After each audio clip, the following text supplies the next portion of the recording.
Domáci hráči nastúpili bez zraneného Pálenčára, no jeho miesto dobre ustál Burger. Diváci, ktorých ani počasie neodradilo od účasti, boli od úvodu stretnutia svedkami zaujímavej hry. Favoriti z Nitry boli síce lepší na lopte, no domáci hráči im to rozhodne neuľahčovali. Počas prvej časti si ani jeden celok nevypracoval vážnejšiu gólovú príležitosť, aj keď v 31. minúte, keby zafungovala lepšia komunikácia medzi Grígerom a Ďanovským, možno to mohlo vyzerať inak. Po bezgólovej remíze z prvého polčasu sa v tom druhom už predsa len diváci dočkali. Najskôr sa ale tešili fanúšikovia hostín, keď sa v 51. minúte po rohovom kope Chovanca presadil Šejbal. O pár minút na to mohlo byť vyrovnané, no Ďungelovi jeho dobrú šancu zmarila obrana hostí. Hráči Fomatu sa ale dočkali v 63. minúte, keď dobrú spoluprácu kolena s Ondrekom dokončil kanonír Ďanovským, ktorý hlavičkou upratal loptu za chrbát hostujúceho Kolmokova.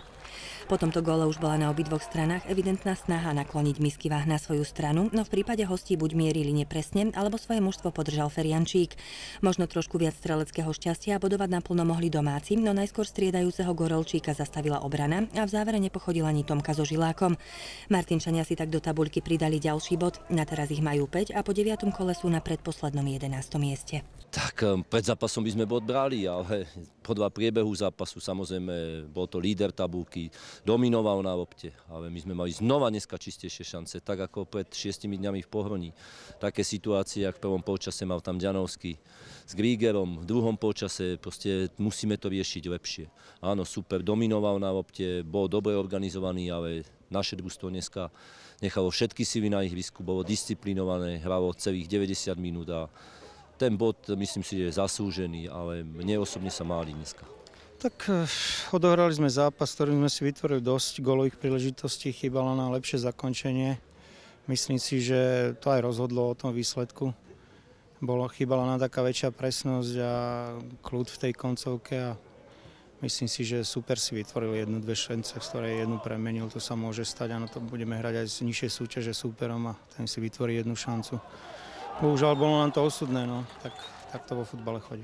Tam myslím si, že herne sme dominovali, že sme mali viac gólových príležitostí ďaleko, že sme si dokázali prihľať a kombinovať a pripravovali sme si tie šance. No to už hovorím, tak samotná realizácia nebola presná, nebola možno dôrazná a tak. V prvý polčas znova super, mal tam nejaké situácie, kopal za prvých 15 minút asi 6 rohových kopov, vedeli sme, že tie štandardné situácie majú veľmi silné, dobre sme to uskákali.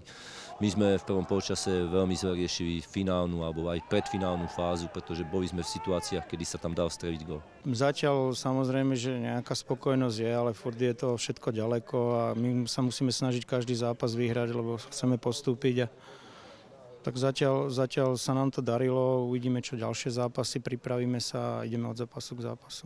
My máme v stredu slovenský pohár, tretie kolo cestujeme do Veľkého Medera, takže ten je pred nami. No a potom v nedeľu, dalo by sa povedať, stredoslovenské derby 10:30 so Žilinou B v Žiline.